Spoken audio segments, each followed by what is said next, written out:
Welcome to this Building Africa, East Africa special with me, Charles Ntonga. For the next few minutes, we shall discuss how the region plans to keep up the growth momentum by investing in its infrastructure. Joining me for this is James Mworia, Chief Executive Officer at Centum Investments.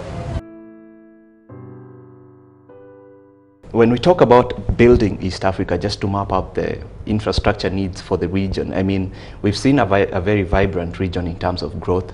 I think for the last few years, we've seen the highest growth in East Africa, between 5 and 6%, some economies 7 and 8%. But do you think infrastructure is playing a big role when we talk about such kind of numbers?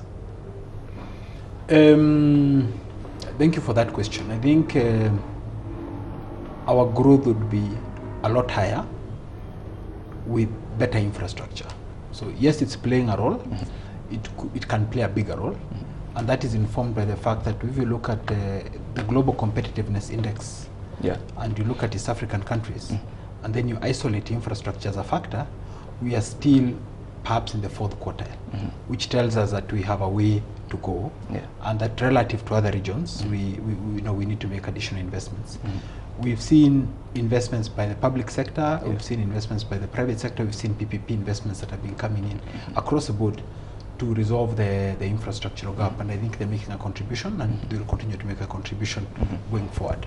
What do you think, I mean, your opinion on how this is being met? Because infrastructure, when we talk about transport, controls about 47% of all the infrastructure projects in East Africa. Then we have energy, and you're very active in renewable energy. But from a public sector perspective, what's your take on the financing, the kind of, money that is coming from abroad mostly? Because I don't think there's a lot of it coming from governments internally. So if you look at the Kenyan landscape and look at the various large infrastructure projects that are going on, especially in transport, these are largely funded by either government or loans that government has taken from bilateral institutions and other lenders to finance them. Whether you're looking at the port, you're looking at the standard gauge railway line, there are a number of road projects that are currently ongoing, which are very important. There are also a number of PPP initiatives that have been in the pipeline.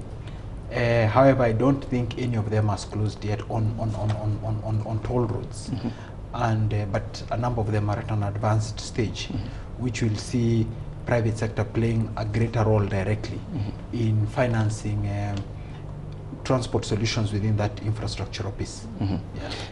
What about advisory? Because I think the opportunity for private sector may not only be in financing, but this is where people like Centum coming. What's the role when it comes to advisory and other kind of opportunities?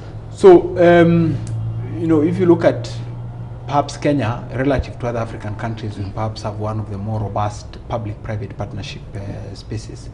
There are a number of projects that are currently within the various processes within the PPP. If you look at the advisory piece of it, for each one of them, there's an advisory component for the feasibility study. Almost for all of them, those are done by private sector, and there's a huge role. And that private sector, some of them are local companies, some of them are international companies. Now, Centum does not play a role in the advisory area. We play a role on investing.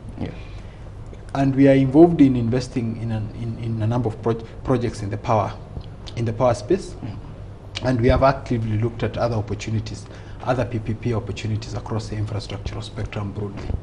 And you have a vision here just to be the East Africa's leading independent power producer. Talk to us what you're doing about that, because it's a 1,200 megawatts kind of vision.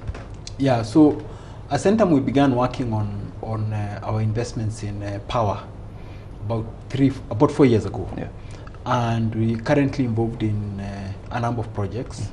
One is a geothermal power project, which is 70 megawatts in the first phase and another 70 megawatts in the second phase.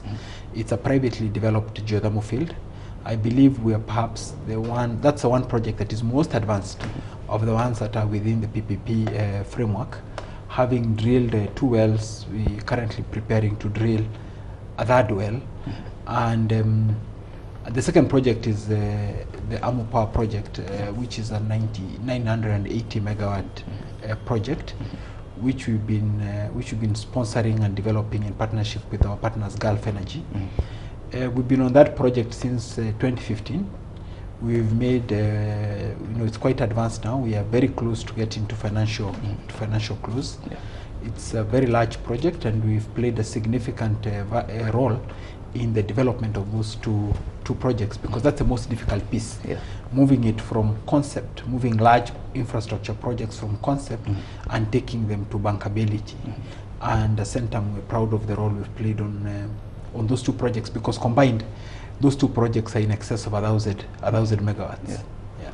And how do you ensure that all along you're cost effective? Because if it's power, for example, and you'll have to sell this power to the national grid at some point, the government expects a friendly, so to speak, price when you supply this power to them. So the way the regime works here is that you start off with a tariff. In the case of AMU, it was a competitive process where we gave a quote of what we were going to charge, what the tariff was going to be. For you to come up with a tariff, you then have the inputs to that tariff, which is the cost of your EPC contract. You factored in your O&M contract, and you've also factored in your fuel contract. So as a developer, it's your responsibility to develop those up front and to be competitive on the tariff, and then to ensure that during the development process, you're able to maintain your development cost within that number, because you don't have the opportunity of increasing your tariff just because you've suffered cost increases. So those are the benefits that developers bring into the game. If I look at our project in geothermal, it was very much the same process. We agreed on a tariff, and we've now been working on developing the project to ensure that you not only deliver the project within that tariff, but you structure it to ensure that it is bankable. Because if you end up with a project that cannot be financed either by lenders or by other equity investors, then it's of no value, because the project will not see the light of day, and the country will not even benefit from the low tariff that you had quoted or that you had been awarded. Now those two are privately developed, as you said, but then again, you mentioned PPP, and we've seen Kenya being lauded as having a very vibrant PPP framework. But when you look at it as a private sector member, do you think we've made steps in terms of making sure that there's that pace that's required in developing the projects and bring them on time when they are required? Okay. You know, large infrastructural projects, by their very nature, they are not, they are long-term projects. And a lot of us underestimate the work that goes into developing the project. So the project has several phases. The first one is a conception. It's conceived, then you have to go through a feasibility process, then the private sector is awarded, you're developing this project, you have to go through a development process to move from a feasible project to a project that gets to financial close. In between there's a lot of work that needs to be done to get the necessary licenses, to get the necessary permits, to address your EPC agreements, O&M agreements, this is operation and maintenance, your fuel supply agreements, your financing agreements. That tends to be very complicated. Now, there's an expectation by the public that they will see results very quickly, and actually the results they're looking for is at the operation stage. Now you have to go through a development process, get to financial close, then go through a construction process, and ultimately end up with, say, power being produced. Now, if public is expecting we're going to jump all those steps in 3-4 years, I think, especially during the quality cycles. It's a question of managing expectations. Now, if you look at success as saying, how many projects did we have at feasibility stage that are now nearing financial close? I think we've made huge progress. How many projects have moved from financial close at in construction stage? Again, we're doing very well. How many then have moved from there and are now getting into operations? I would say Kenya is, there's always room for improvement, but we've made significant and positive progress. And what has been your experience in raising or creating interest among local financiers when you talk about attracting local capital? It's still a big conversation that's happening. So we've been fairly successful in attracting, you know, the different kinds of capital. So let's split between equity and debt capital. So if I speak about equity capital, we've been quite successful in attracting international equity capital. Local equity capital, we've met with moderate success in attracting it. And I think that is for a number of reasons. One, infrastructure is a new asset class, and therefore the market needs time to understand it, and they are understanding it. I think that is the primary reason. The other is that the international markets have dedicated funds that are dedicated to infrastructure, whereas a lot of our pension funds are commingled, and we don't yet, the development of the maturity of dedicated infrastructure of funds is not yet there. However, I think we are going to carry on making progress. On the debt side, we've had good success because a number of our projects have been funded with local debt. However, now for the large PPP projects, the debt, because there you're looking for foreign currency denominated long-term debt, the debt is almost always international debt. Also there, the equity investors are almost always have been international investors who have the long-term horizon. All right.